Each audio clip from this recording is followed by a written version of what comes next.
The first promise she ever made to me wasn't dramatic. There was no sunset, no background music, no grand confession. We were sitting on a worn-out bench behind the school building, our bags on the ground, the air smelling faintly of dust and rain. She looked at me with a seriousness that made me feel chosen and said, "No matter what happens, we'll stick together."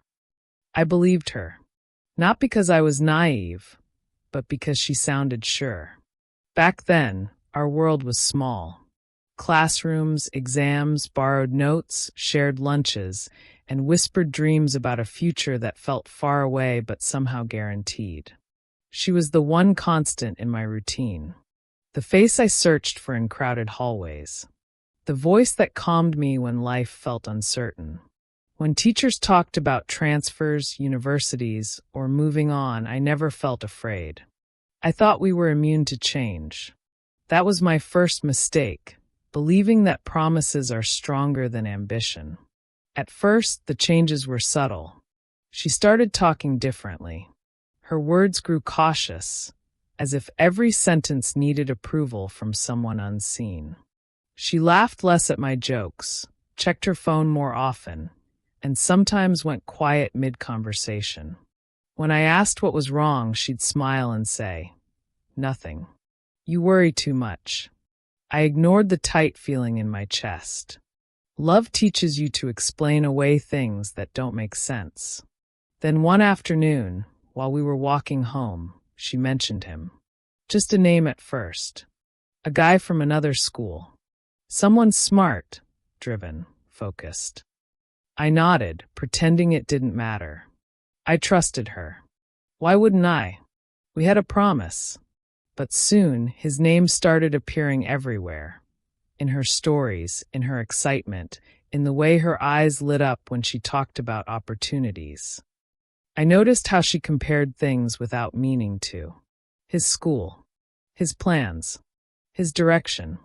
And slowly, without saying it out loud, she began measuring me against him. The day she told me she was switching schools, she didn't look at me right away. Her eyes stayed fixed on the ground as she spoke, carefully choosing words like someone defusing a bomb. "It's better for my future," she said. "They have better programs, better exposure." I waited for the part where she'd say we'll manage, or we'll figure it out together. For reassurance. For the promise. Instead, she added, almost casually, "He's already there. It'll help me adjust." That was the moment something cracked inside me. I asked her if she expected me to follow. She hesitated, just for a second, but that pause said more than words ever could. "I thought you might," she replied softly. "Not wanted. Not needed. Thought." I realized then that I was no longer part of her plans, just an option, a convenience, a background character in a story she was rewriting without me. Still, I tried. I reminded her of the promise she made on that bench behind the science block. I reminded her of the nights we talked about dreams that didn't involve anyone else. I told her I could adapt, that I could change too. She listened, nodded, and said something that still echoes in my head. "People grow. You should understand." Understanding felt a lot like being erased. The weeks that followed were heavy. Conversations became shorter. Messages took longer to arrive, if they arrived at all. She was busy preparing for her new life, while I was stuck mourning the one we were supposed to build together. Every time I saw her packing books, filling forms, or smiling at her phone, it felt like watching someone slowly walk away without saying goodbye. On her last day at school, she hugged me briefly. Not the kind of hug that holds on, but the kind that lets go. She told me to take care of myself. She told me she hoped I'd do well. She didn't say she'd miss me. That night, I walked alone. No music. No phone. Just my thoughts echoing louder with every step. I realized something painful but necessary. Promises don't break suddenly. They crack quietly, one compromise at a time, until one day you're standing alone, wondering when you stopped being enough. She changed schools for another guy, expecting me to follow, to chase, to prove my worth by rearranging my life around hers. But something inside me refused. I didn't follow her path. I chose a different direction, a colder, lonelier one at first. North, away from familiarity, away from excuses, away from being second choice. That broken promise didn't destroy me. It sharpened me. Because sometimes the moment someone breaks what they promised you is the moment you finally stop living for them and start walking toward yourself. And that was only the beginning.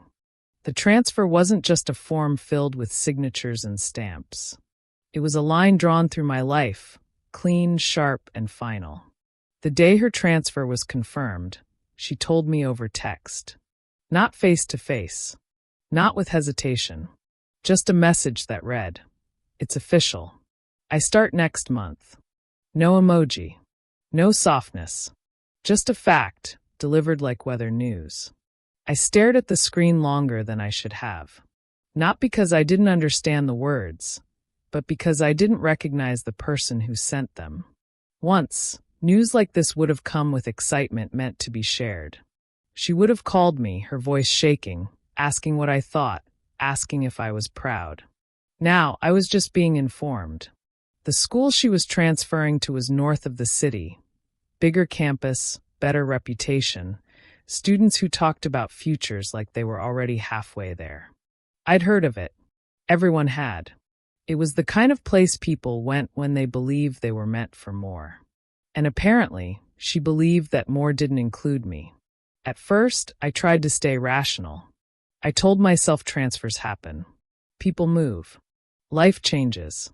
But the truth sat heavier in my chest each day. It wasn't the school that scared me. It was how easily she was leaving everything behind, including us. When we met after the confirmation, she was glowing. Not the nervous excitement I expected, but confidence. Purpose. Like someone who had already stepped into a new version of herself. She talked about classrooms, clubs, new routines, and yes, him.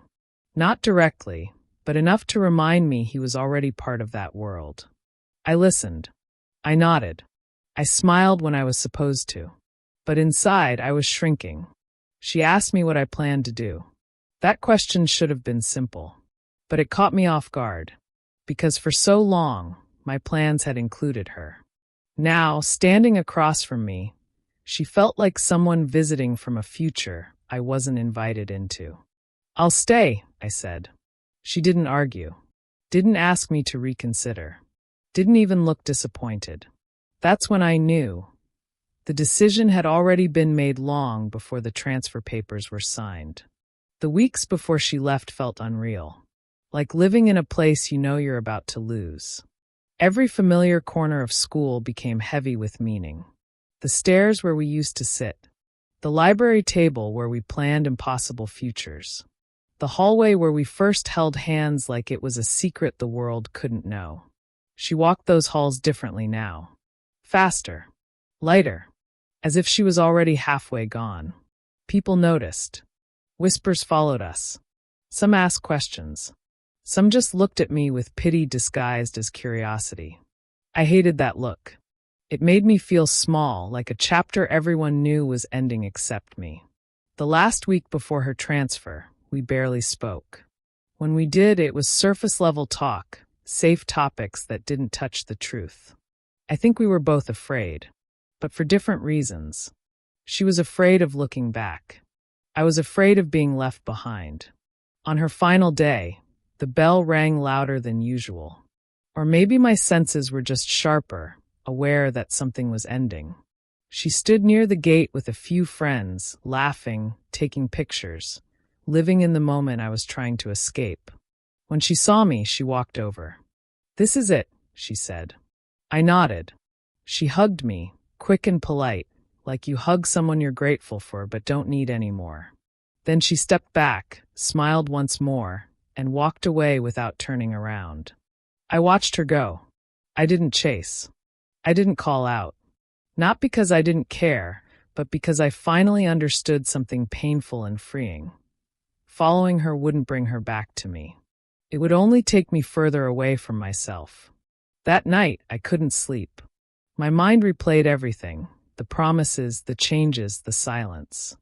I realized the transfer hadn't changed everything overnight. It had only revealed what was already true.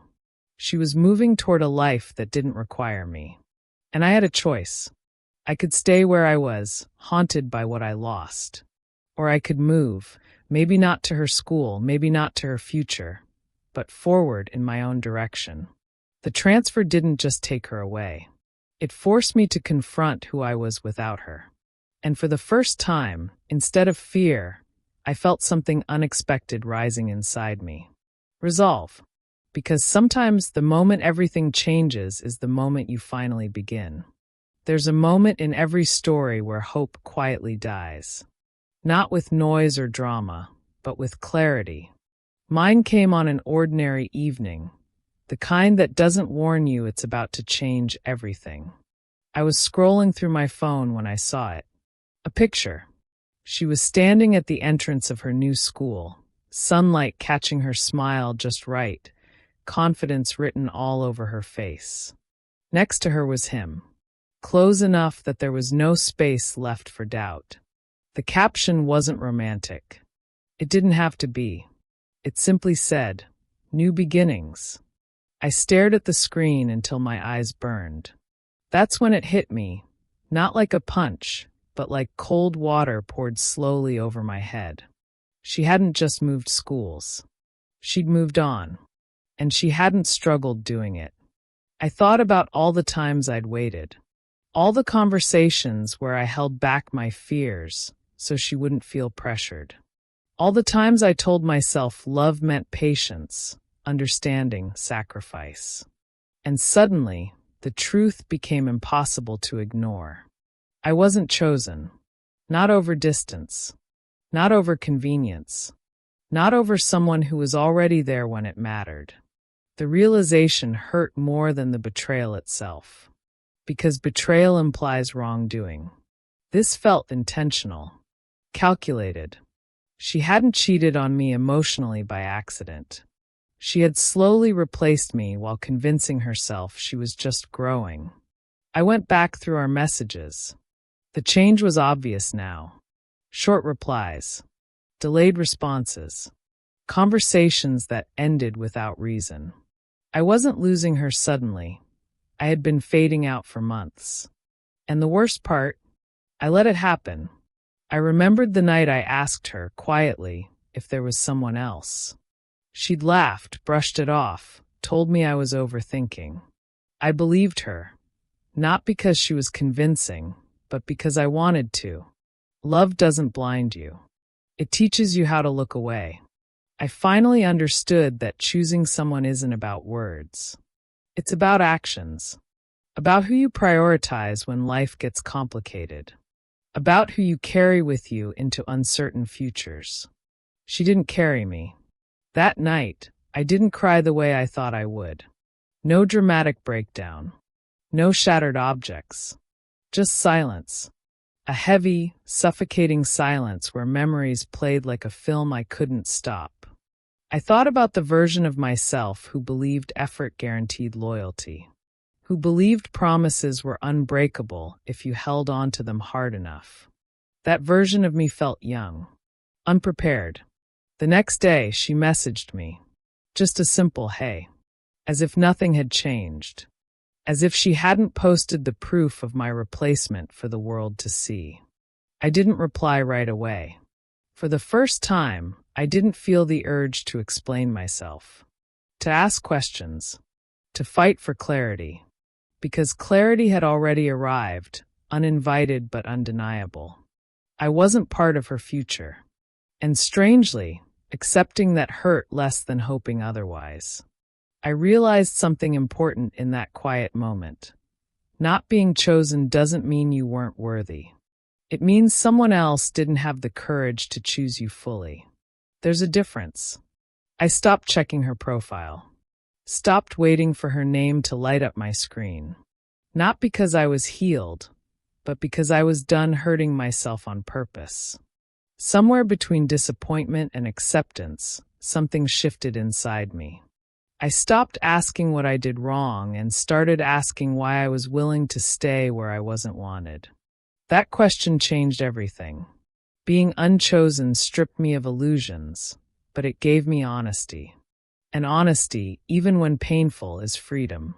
Because when you finally realize you weren't chosen, you also realize something else.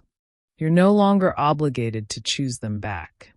And that realization, that quiet, powerful moment of self-respect, was the first step toward walking away without looking back. Walking north wasn't a plan. It was a decision made in silence, the kind that settles in your chest long before you explain it to your mind. For weeks after realizing I wasn't chosen, I stayed still. Not physically, but emotionally. I went through routines, spoke when required, smiled when expected. But inside, I was standing at a crossroads, staring at a future that no longer included the person I had built it around. Everyone assumed I'd follow her. Friends hinted at it. Strangers expected it. Even she seemed to believe it was only a matter of time before I showed up where she was, pretending the distance hadn't changed anything. As if my life was something flexible enough to be folded around hers. But something inside me refused. Not out of anger. Not out of pride. Out of exhaustion. I was tired of adjusting. Tired of waiting. Tired of shrinking myself to fit into someone else's ambition. Love had slowly turned into effort, and effort had turned into erasure. So I chose north. North didn't mean a place on a map. It meant away from familiarity. Away from memories that kept pulling me backward. Away from the version of myself that was always second-guessing his worth. The day I made the decision, I didn't announce it. There was no dramatic farewell. I packed quietly, left behind things that carried too much emotional weight, old notes, shared photos, reminders of promises that no longer existed. Letting go hurt, but holding on hurt more. The first steps were the hardest. Every part of me wanted to turn back, to reach out, to ask if I still mattered. Loneliness has a way of romanticizing the past, making pain feel safer than uncertainty. But I kept walking. With every mile, literal or emotional, I felt something loosening inside me. The constant pressure to prove myself. The need for validation. The fear of being replaced. I was alone, yes. But for the first time, my solitude felt honest. There were nights when the silence was loud. When memories showed up uninvited, asking questions I didn't want to answer. But instead of running from them, I faced them. I let myself feel the grief fully, without trying to numb it or negotiate with it. That's when I realized something unexpected. Freedom doesn't arrive when pain disappears. It arrives when you stop letting pain control your direction. Walking north forced me to confront who I was without her. Not the version shaped by her expectations, but the person I'd been neglecting. My ambitions, my values, my quiet strengths. I started doing things for myself. Small at first. Reading without distraction. Waking early. Setting goals that didn't depend on anyone else's approval. The kind of changes no one applauds, but that quietly rebuild you from the inside. I stopped checking her life. Not because I didn't care, but because caring no longer served me. Every step forward required a little more distance from what I used to be. People say walking away is weakness. They're wrong. Walking away when you're no longer chosen takes courage. Staying would have been easier. Following would have been familiar. But I didn't want familiar anymore. I wanted peace. And peace, I learned, doesn't come from being wanted by someone who's already gone. It comes from wanting yourself enough to choose differently. North wasn't warm. It wasn't easy. But it was honest. I wasn't chasing. I wasn't proving. I wasn't waiting. I was moving. And with every step away from her, I felt closer to myself. I was alone, but I was free. And for the first time since the promise was broken, that freedom felt like the beginning of something real. She thought my story would pause without her, that I would remain where she left me, stuck between memories and regret, measuring my days by what we used to be. I don't blame her for thinking that. For a long time, I thought the same about myself. But life has a strange way of unfolding when you stop waiting for permission. Walking north didn't turn me into someone new overnight. There was no sudden transformation, no dramatic moment where everything clicked. Growth came quietly, slowly, like learning to breathe again after being underwater for too long. At first, my days were simple. Routine became my anchor.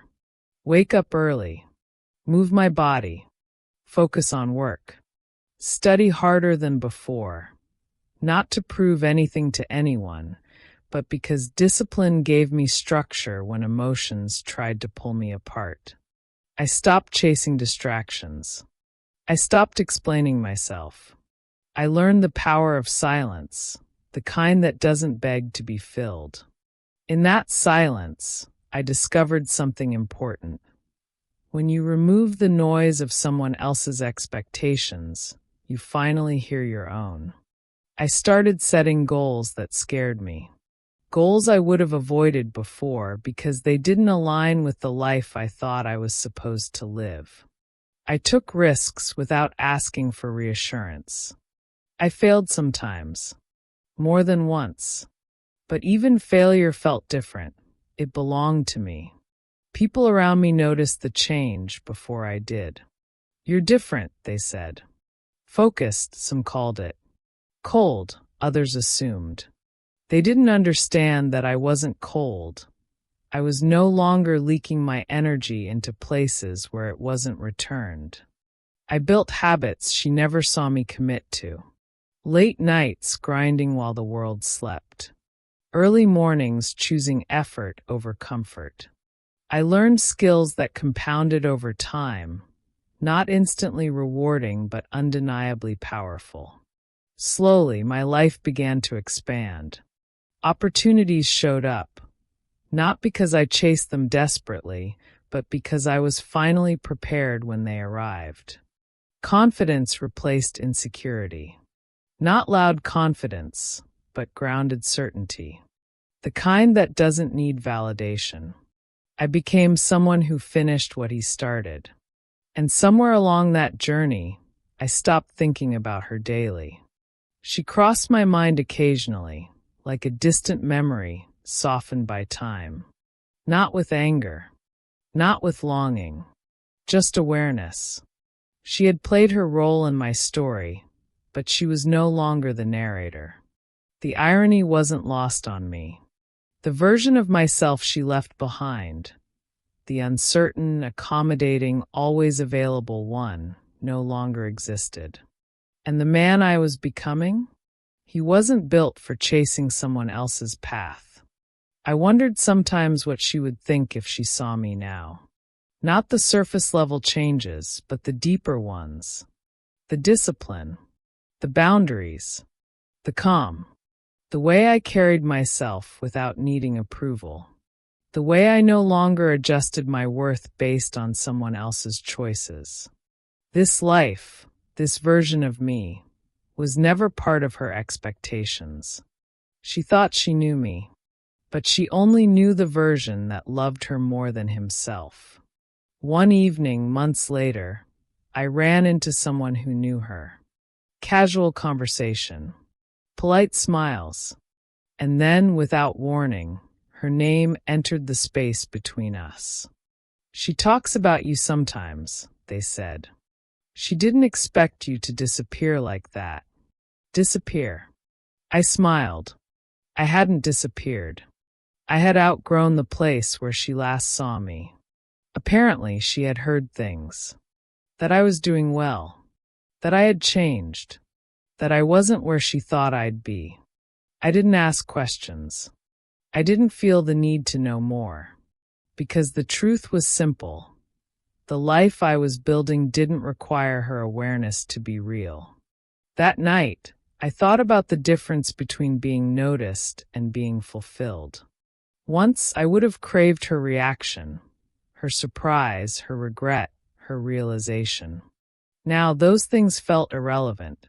Success hits differently when it's quiet, when no one claps, when no one apologizes, when no one comes back. I had built something stronger than revenge. I had built peace. The greatest shift wasn't external, it was internal. I no longer feared being left. I no longer clung to people out of habit. I chose connections intentionally. I valued alignment over attachment. The man I was becoming didn't beg to be chosen. He chose himself. And that choice changed everything. She never expected me to build a life without her at the center. She never imagined I would stop orbiting her decisions and create gravity of my own. But that's the thing about underestimating someone. You never see what they're capable of once they stop carrying your weight. This life, disciplined, purposeful, honest, was born from loss, from rejection, from walking away when staying would have been easier. And it was only the beginning, because the strongest transformations aren't fueled by proving someone wrong. They're fueled by finally proving yourself right. Some endings don't arrive with an apology. They arrive with a moment, small, quiet, and irreversible. Mine came on a day I wasn't expecting anything at all. Life had settled into a rhythm by then. Not perfect, not effortless, but mine. My mornings had purpose. My nights had peace. The chaos that once lived in my chest had finally learned how to be still. I wasn't chasing happiness anymore. I was building it. That's when she looked back. It started subtly. A message request. A notification that made my phone vibrate in a way it hadn't for months. Her name appeared on my screen like a ghost from a past life, familiar, yet strangely distant. Hey, long time. That was it. No explanation. No accountability. Just 2 words, casually stepping into a life she no longer had access to. I didn't respond right away. Not because I was playing games, but because I didn't feel the urgency I once would have. The old version of me would have rushed to reply, heart racing, mind full of questions. This version simply observed.